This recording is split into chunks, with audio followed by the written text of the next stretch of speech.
দেশের একমাত্র অশান্তি সৃষ্টির ধারক হচ্ছে আওয়ামী লীগ ও ভারত, এমন মন্তব্য করেছেন বিএনপি চেয়ারপারসনের উপদেষ্টা জয়নুল আবদিন ফারুক।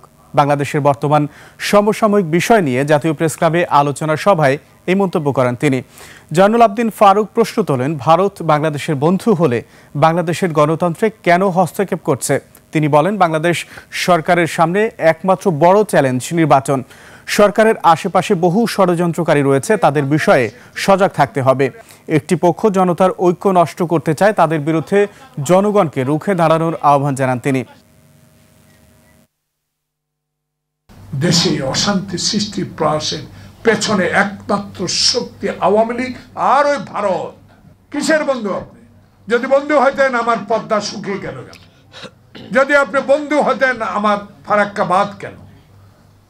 যদি আপনি বন্ধু হন তিস্তায় কেন পানি নেই? যদি আপনি বন্ধু হন আপনার দেশে গণতন্ত্র থাকবে, আমার দেশে গণতন্ত্রকে আপনি হস্তক্ষেপ করবেন, এটা কি চলতে পারে?